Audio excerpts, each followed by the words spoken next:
기독교의 가장 핵심적인 절기 두 가지를 이야기하면 성탄절과 부활절입니다.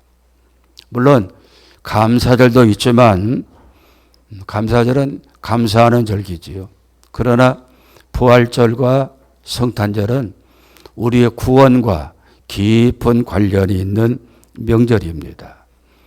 성탄절은 하늘의 보좌에 계실 주님이 우리를 구원하기 위해 성육신하셔서 이 땅에 오신 절기입니다. 그리고 부활절은 예수님이 나를 대신해서 죽으셨다가 다시 살아나신 것입니다. 죽었다가 다시 살아난 것, 부활입니다. 부활의 생명, 부활의 빛이 여러분 모두에게 가득하시기를 축복합니다.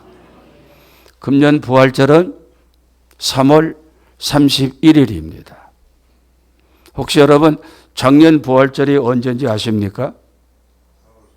아이고, 어느 번이에요? 4월 9일입니다.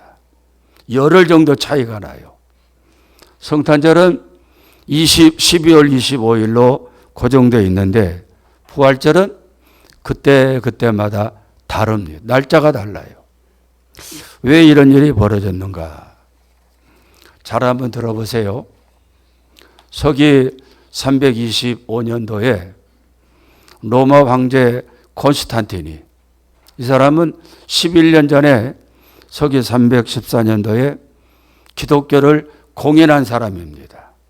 그래서 지하에 산속에 숨어있던 성도들이 올라와서 활기 있게 전도하고 교회를 건축하고 이렇게 신앙생활을 하고 있는 가운데 11년이 지나갔는데 교회를 가만히 굽어다 보니까 이게 어수선한 겁니다.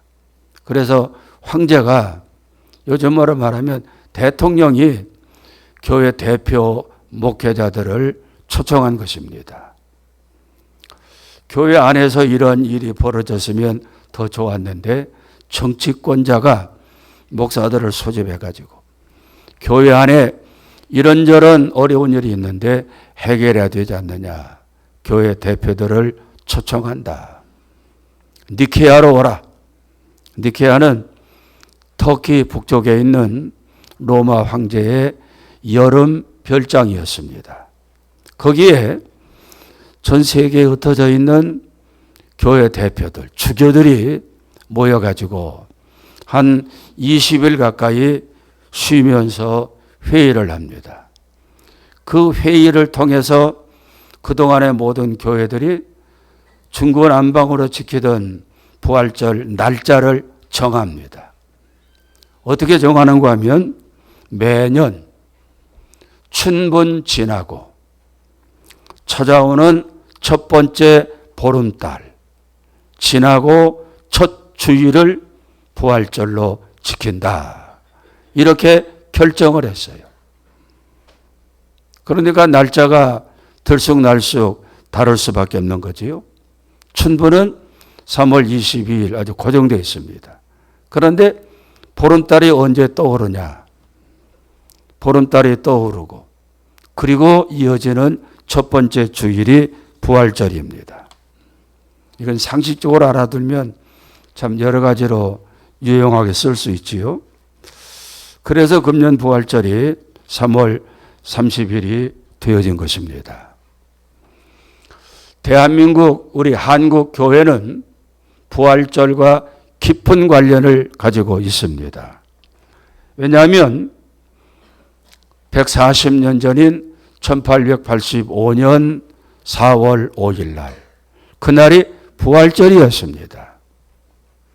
1885년 부활절인 4월 5일 인천 제물포항에 일본에서부터 출발했던 선교사 두 사람이 상륙을 합니다. 우리가 잘 아는 언더우드 장로교 목사지요. 아펜젤로 감리교 목사입니다. 이들이 조선을 선교해야 되겠다 이런 마음 가지고 선교부의 파송을 받아가지고 우리나라에 옵니다. 배에서 내려가지고 이 미국 사람들은 땅에다가 키스하는 버릇이 있지요. 무릎 꿇고 이마를 조아리고 땅에다가 키스하면서 기도를 합니다. 아펜젤레 선교사가 본국 선교부에 첫 선교 보고서를 제출하는데 거기에 이 내용이 나옵니다. 저는 조선 땅에 첫 방문하면서 이런 기도를 했습니다. 우리는 부활절에 이곳에 왔습니다.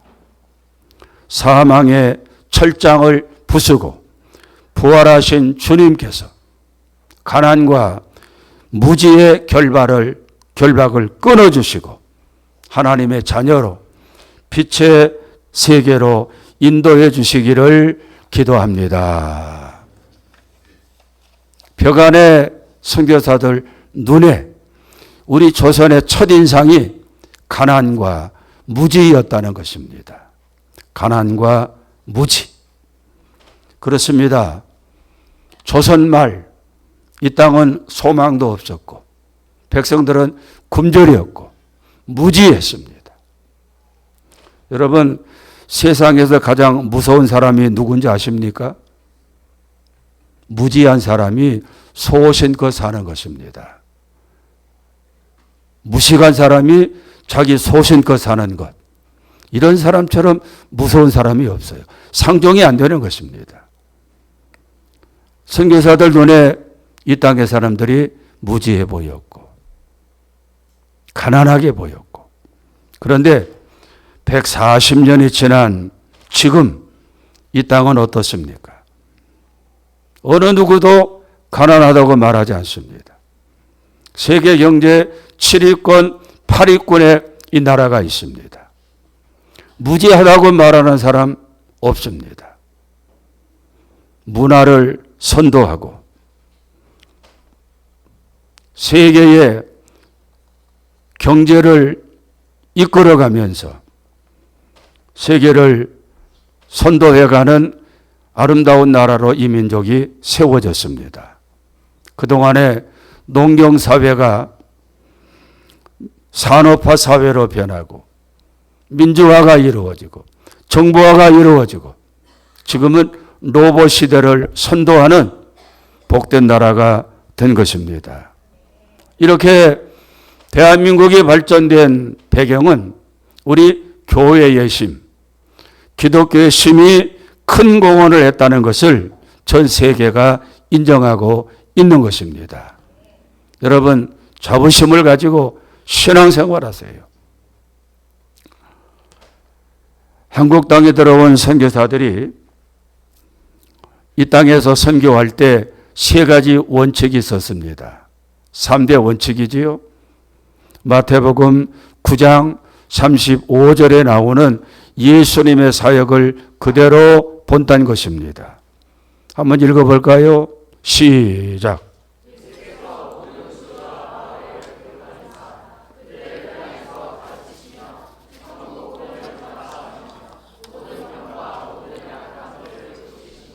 예수님의 3대 사역입니다. 가르치시며 교육입니다.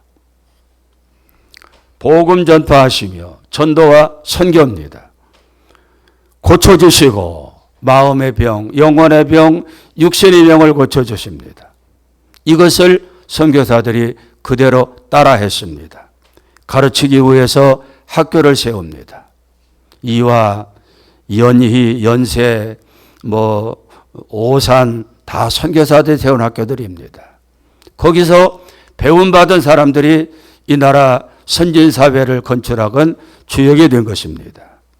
복음 전파를 위해서 전도하고 교회를 세웁니다. 그리고 고쳐주기 위해서 병원을 세우지요. 광해원, 세브란스 이런 병원들을 세웁니다. 여러분, 우리 교회도 이런 일을 하는 것입니다.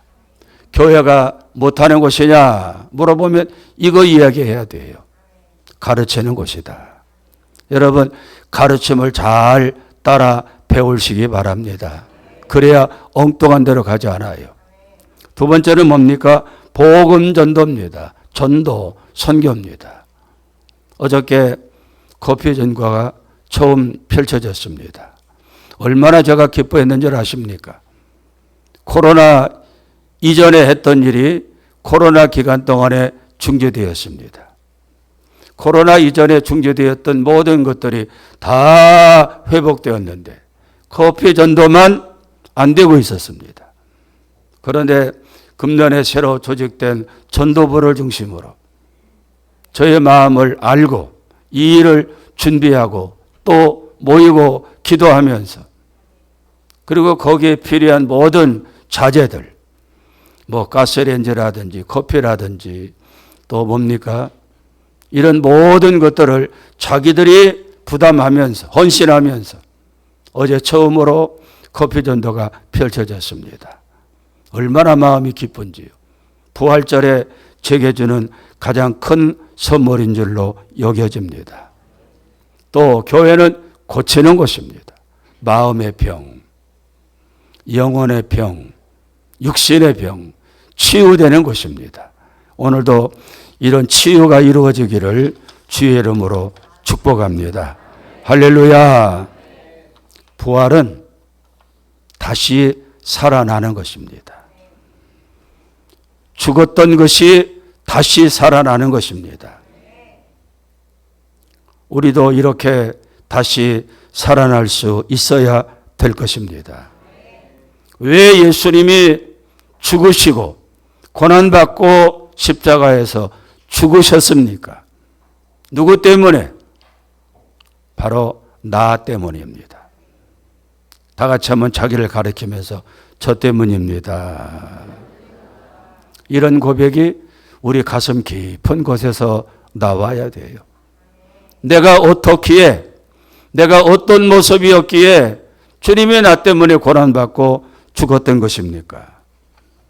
에베소 2장 1절에 그 답이 나옵니다.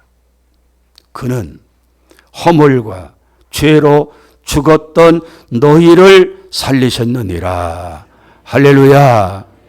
온갖 허물. 우리 허물 얼마나 많습니까? 그렇지요? 죄 때문에.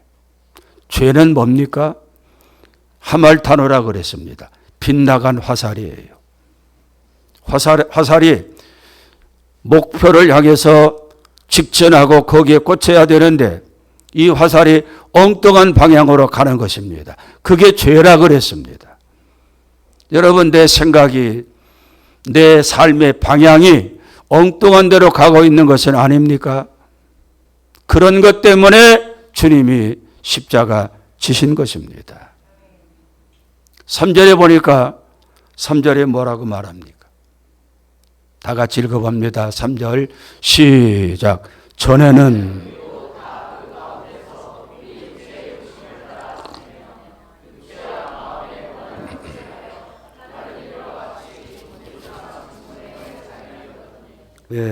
육체의 욕심을 따라 살았던 것입니다.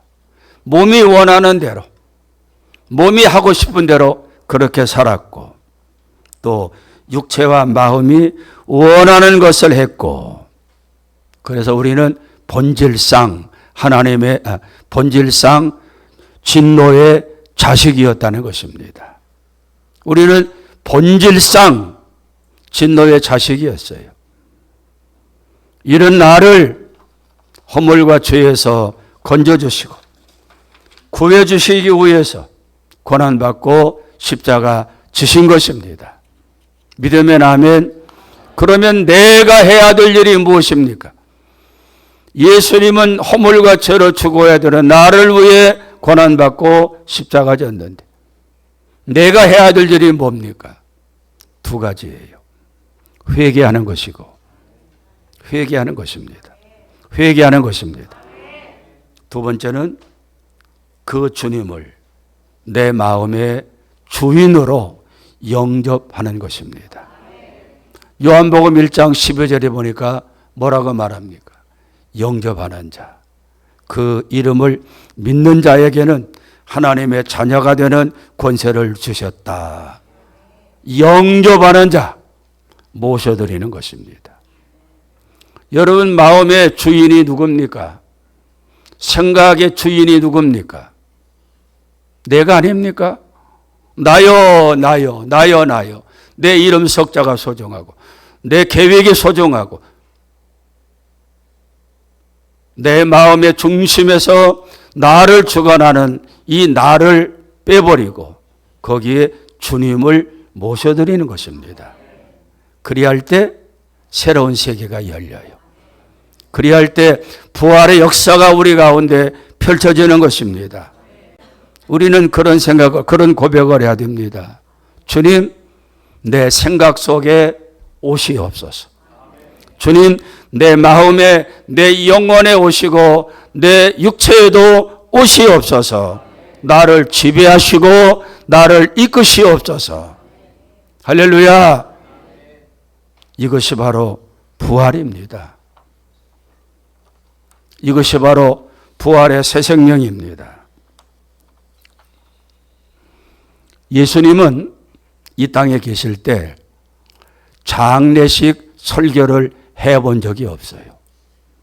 중요한 가르침입니다. 회당장 딸이 죽었을 때도 거기에 가서 그를 살려냈습니다. 나사로가 죽었을 때도 이미 무덤에 묻혔습니다. 다른 사람들 같으면 꽃다발 바치고 묵념하고 돌아올 것인데 장례식을 했을 것인데 예수님은 나사로를 향해서 나오라고 하시고 그를 무덤에서 끄집어내요. 다시 살게 했습니다. 장례식 설교를 하신 적이 없습니다. 이것은 뭘 말합니까? 주님은 살려내시는 분이다. 살리시는 분이다. 살리시는 분이다. 저는 목회하면서 늘 그런 마음을 가져요. 총회 일을 하나, 학교 교수 일을 하나, 목회를 하나. 살리는 일을 해야 되겠다. 죽이는 일을 해서는 안 되겠다. 누가 잘못했어도 용서하고 회개하고 돌아오기를 기다리면서 살리는 일을 해야 되겠다. 여러분도 그런 마음으로 여러분의 삶을 펼쳐가시기를 축복합니다. 할렐루야. 우리는 예수님을 본받고 따라서 살리는 영의 인도를 받아서 살리는 일에 앞장서야 돼요. 남을 비방하고 헐뜯고 욕하고 저주하고 귀신들이 하는 일이지요. 죽이는 일입니다. 우리는 격려하고 세우고 살리는 일을 합시다. 할렐루야. 우리 옆 사람에게 살리는 일을 합시다. 살리는 일을 합시다.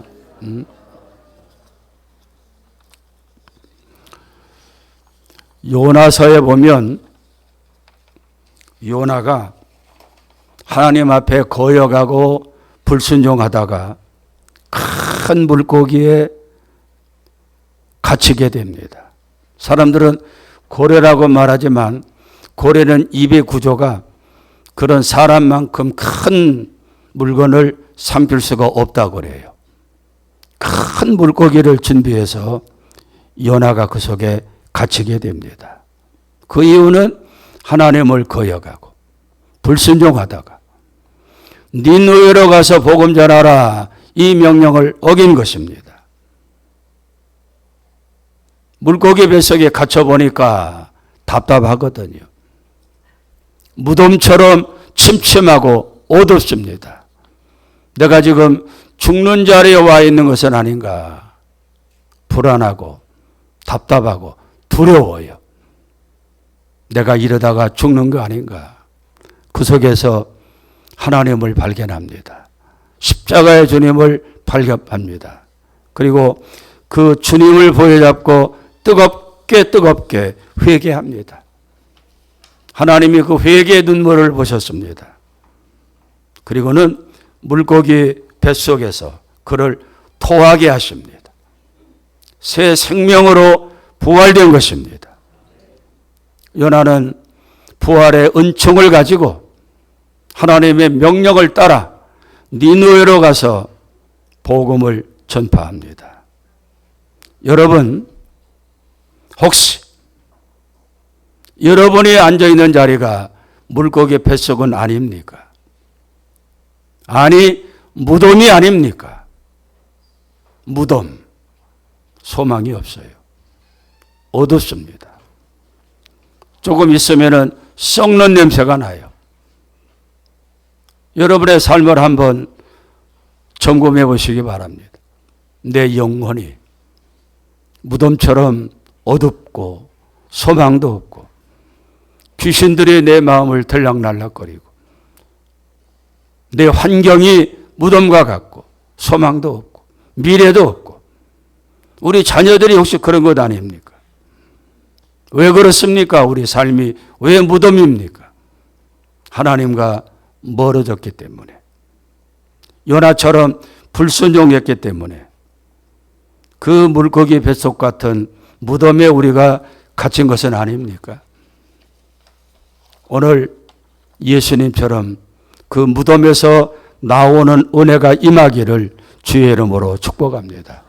축복합니다. 나와야 되잖아요. 부활절 설교를 준비하면서 큰 줄거리를 두 가지를 했는데 시간이 많이 되었습니다. 하나만 하겠습니다. 늘 하는 얘기입니다. 예수 부활이 내 부활 되게 하자. 게시판에도 그런 글자가 써 있습니까? 예수 부활이 내 부활 되게 하자. 내 가정에도 예수 부활이 내 부활 되게 하고 내 삶의 환경에도 예수 부활이 내 부활 되게 하고 부활절을 수십 번 맞으면서도 내 부활이 없다고 하면 무슨 의미가 있고 무슨 가치가 있습니까? 여전히 내 심령이 무덤 속과 같고 내 환경이 무덤과 같다면 그게 무슨 의미가 있겠어요? 부활절의 진정한 부활은 나와서 부활절 새벽 예배 드리고 부활절 맞이한다고 특별 새벽 기도도 하고 부활절 예물도 드리고 다 좋습니다만은 진정한 부활은 내가 부활돼야 돼요. 내가 변화돼야 됩니다. 내가 새로워져야 됩니다. 미움과 분노와 탐심으로 불순종으로 거역으로 교만으로 가득 찬 내 속에 생명의 빛이 들어오므로 모든 어둠의 세력이 물러가는 이런 부활이 우리 가운데 이루어져야 됩니다. 현대를 산불의 시대라고 이야기하더라고요. 첫째는 불확실성의 시대, 두 번째는 불안의 시대, 세 번째는 불신의 시대. 불확실하대요. 내일 어떤 일이 있을까? 1년 후에 내가 이 직장에서 보존하고 직장생활을 할 수 있을까? 내게 어떤 병이 오는 것은 아닌가? 미래가 불확실해요. 어떤 일이 어떻게 펼쳐질 것인가 예측하기도 쉽지 않습니다. 이제 저도 이제 은퇴를 앞두고 물론 교회를 지키지만은 또 다른 일을 하려고 준비합니다. 법인을 내가지고 선교 일을 하려고 그래요. 그 일이 과연 잘 될까? 물론 기도하면서 하나님 앞에 맡김이 하는 일이니까 잘 될 줄로 믿지만 불확실한 것은 사실입니다. 또 한 것은 불안의 시대. 불안해요. 출근길에 교통사고 당하는 것은 아닌가? 불안합니다. 우리 아이들이 학교 갔다가 어떤 일이 이루어질까? 불안해요. 불안합니다. 또 하나는 불신의 시대입니다. 믿을 사람이 없다는 거예요. 마음을 털어놓고 믿을 만한 친구도 없고 모든 관계가 허물어져서 교회 와도 다 서먹서먹하고 믿을 수가 없습니다. 너도 나를 못 믿고 나도 너를 못 믿는 이런 불신의 시대. 여러분 그래도 교회 오면 마음 터놓고 믿을 만한 친구들이 많지 않습니까? 옆에 있는 분들 한번 쳐다보세요. 믿을 만한 분들 아닙니까? 내가 못 믿는데 네가 나를 어떻게 믿겠어? 불행한 겁니다, 인생이. 불확실하고 불안하고 불신이 가득하고 그러니 인생이 외로운 것입니다. 불안한 것입니다. 고독한 것입니다. 고립되어 있습니다. 모든 관계가 깨졌습니다. 이러다 보니까 자꾸만 자기 속으로, 자기 생각으로 움츠려듭니다. 움츠려들어요. 자기의 삶이 그러다 보니 결국 무덤이 되는 것입니다. 여기에 부활하신 주님이 점령해야 됩니다. 부활하신 주님이 내 삶을 사로잡아야 돼요. 그리야 할 때 불확실한 미래도 안개 거두어지듯 싹 거두어가고 불안한 내 삶이 평안해지고 불신의 세계가 신뢰하는 세계로 변화되는 것입니다. 이게 예수 부활, 내 부활 아닙니까? 어느 날 주님이 제자들에게 말씀하십니다. 요한복음 16장 24절이지요. 제자들이 서로 네가 잘났네, 내가 잘났네, 나는 예수님 정권 잡으면 도지사가 되고 나는 좌측에, 나는 우측에 서로 막 싸워요. 그들을 보면서 주님이 하시는 말씀이 요한복음 16장 24절입니다. 안 떠요? 예수께서 제자들에게 이르시되 누구든지 나를 따르려거든 자기를 부인하고 자기 십자가를 지고 나를 따를 것이니라. 할렐루야. 여기 나와 있네요. 누구든지 나를 따르려거든, 누구든지 부활의 은총을 힘있기를 원한다면, 예수 부활이 내 부활되기를 원한다면 자기를 부인해야 된다. 자기를 부인해야 돼요. 나요 내 생각이 옳고 내가 제일이야, 내 이름 석자가 존귀해. 자기를 부인하는 것이 아닙니다. 자기를 깨트려야 돼요. 고집도, 생각도, 계획도, 인격조차도 완전히 바스러져야 예수 부활이 내 부활되는 것입니다. 또 하나는 뭡니까? 자기 십자가를 지고 나를 따를 것이니라. 할렐루야. 우리는 다 십자가가 있잖아요. 집에서도, 가정에서도. 어느 글에 보니까 그런 말이 있더라고요. 자식들이 잘 되려면 부모들이 행복해야 된다. 맨날 짜증나, 귀찮아 죽겠어, 니들이 알아서 해먹어. 이런 엄마들이 여기에 있습니까? 짜증나고 귀찮고, 아이고 지긋지긋해. 이런 엄마들 밑에서 절대로 건강한 아이들이 나올 수 없다는 거예요. 여기 성가대 엄마들이 많네 보니까. 그러지 않지요? 입에서 짜증나, 귀찮아, 어디서 저런 것들이 태어나가지고 이렇게 속을 썩여. 그게 자기 십자가인데 그런 자녀들은 불행해진다는 겁니다. 자녀들에게 욕하는 부모 있습니까? 쌍시어 섞어가면서 자녀들을 죽이는 거예요. 그게 내 십자가입니다. 교회 안에도 십자가가 있어요. 우리 교회 안에 수고하시는 분들을 보면 너무너무 감사해요. 어제도 교회 나와보니까 권사님들 가득 차가지고 점심 준비하고 있고, 또 청년들 또 나와서 이 악기 연습도 하고 이것저것 청소도 하고, 뭐 오늘 새벽에도 보니까 각양 여러 군데에서 그렇게 일을 합니다. 그게 자기 십자가예요. 자기 십자가. 목사는 목사의 십자가가 있습니다. 여러분들이 저의 십자가입니다. 지금까지 44년 동안 잘 감당하고 왔어요.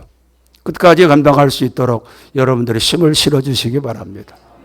자기를 부인하고, 따라합시다. 나를 부인하고 내 십자가를 지고, 거기에 예수 부활, 내 부활이 이루어지는 것입니다. 할렐루야. 오늘 부활절을 맞이해서 예수는 부활이 내 부활되고, 불확실하고 불안하고 불신의 시대를 우리가 맞고 있지만 부활의 주님으로 말미암아 확신이 있고 미래가 있고 소망이 있고 꿈이 있는 이런 부활 생명이 여러분에게 가득하시기를 축복합니다. 예수께서 이루시되 나는 부활이요 생명이니 나를 믿는 자는 죽어도 살고 살아서 나를 믿는 자는 영원히 죽지 아니하리라. 이것을 네가 믿느냐? 오늘 본문 말씀이지요. 마르다가 28절에서 뭐라고 대답합니까? 이르되 주님 그러하외다. 그렇습니다. 주님을 믿으면 죽지 아니하고 죽어서 믿어도 살아서 믿어도 살 수 있습니다. 그렇습니다. 주는 그리스도요 세상에 오시는 하나님의 아들이신 것을 내가 믿습니다. 이런 고백이 저와 여러분 고백되기를 축복합니다.